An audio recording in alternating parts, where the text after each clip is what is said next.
Ashley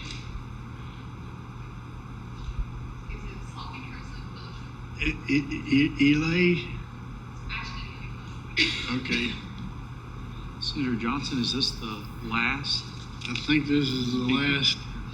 All right. Introduce yourself so I know what that last name is.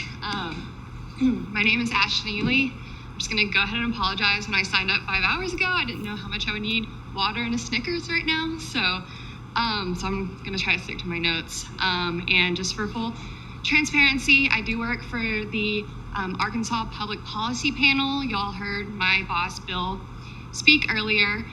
And he spoke more towards, the panel's perspective. But I am really here to speak as a lifelong, multi-generational Arkansan with family ties in Saline County, where I grew up, and also in Crossett and around the Nashville area, Nashville, Arkansas. The values of education and self-governance were instilled in me from an early age. These values are part of what led me to work as a local and state print journalist, to practice to the best of my ability principles of truth, independence, fairness, humanity, and accountability. I've received threatening calls from block numbers. While on the job, I've seen some of the best and worst of what my fellow citizens from every walks of life, including those in positions of power, are capable of. As a female reporter and activist, I have been verbally and physically harassed, all while making barely livable wage, so not in it for the money. I've struggled to balance the work I so value with my own safety.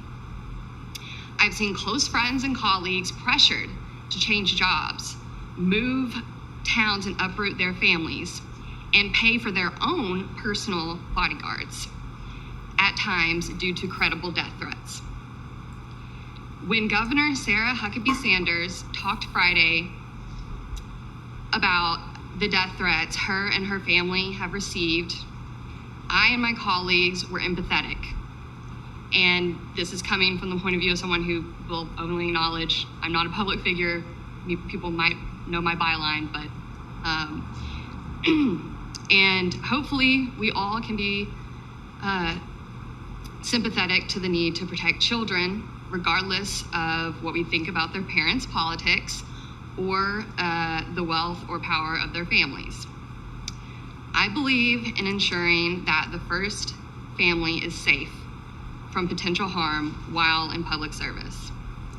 At the same time, using this pressure as a misleading talking point for this week's, read my own handwriting, legislative attack on Arkansas's strong FOIA is wrong. And I will say there is a lot that makes me want to leave this state, but I am very proud to be an Arkansan when it comes to our strong FOIA laws. They help protect every citizen's right to know what their government is doing. Journalists and other professionals who use FOIA to compel information from our government are just doing what any Arkansan has the right to do. It also helps uphold our fundamental democratic First Amendment right to freedom of speech and freedom of the press. Arkansans have long used and benefited from our strong FOIA law, staying informed and uncovering misdeeds, secret deals, and grabs for money and power. Responding to FOIA requests may make public servants' jobs seem less efficient.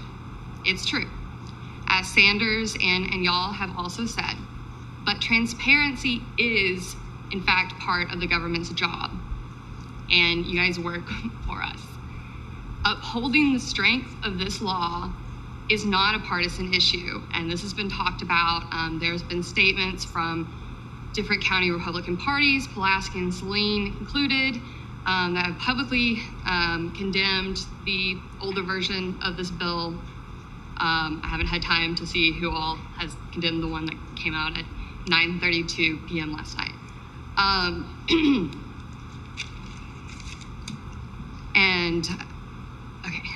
I'll skip to go over things that I've already been over. The people's power our democracy, and I will kind of reiterate what someone else said earlier, I so strive not to be what could be perceived as hyperbolic, but I will just say this, it's a slippery slope, and people's power in our democracy rots away and dies in darkness.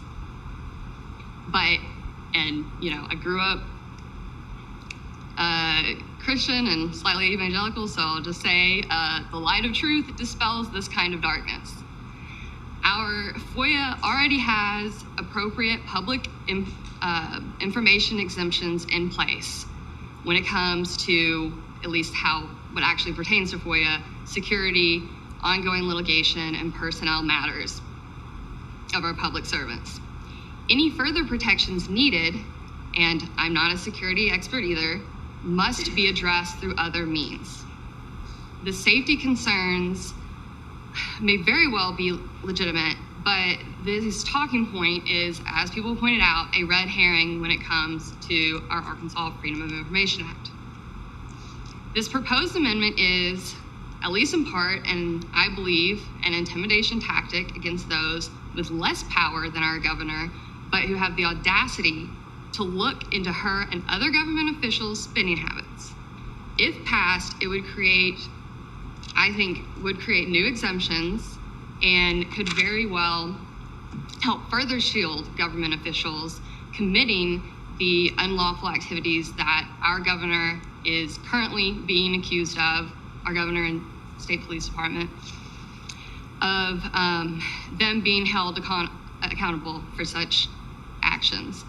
This still holds true for the latest version, like I said, again, made public pretty late yesterday evening. Yes, FOIA can be weaponized in a way. But from what I have seen in my time, when it is not just people unwilling to follow it, it usually is, the truth is simply that some government offices aren't properly trained, equipped, or well-staffed enough to handle the caseload. Again, weakening our democracy is not a solution to these problems. The party, I won't reiterate the Republican, our Arkansas supermajority platform. We've talked about that. I'll just end with I and those who spoke before me, many of those spoke before me, are here exercising our right to practice a form of direct democracy and speaking to our right to hold you all, our elected officials, accountable.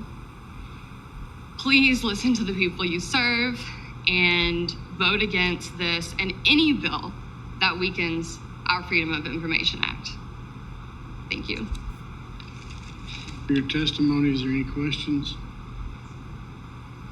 Seeing none, we appreciate the public input and testimony today and indulgence in our efforts to make this legislation something that's more palatable to Arkansans and update the situation that we have been put forward and that we have been called to. I thank everyone for their testimony, and we are adjourned.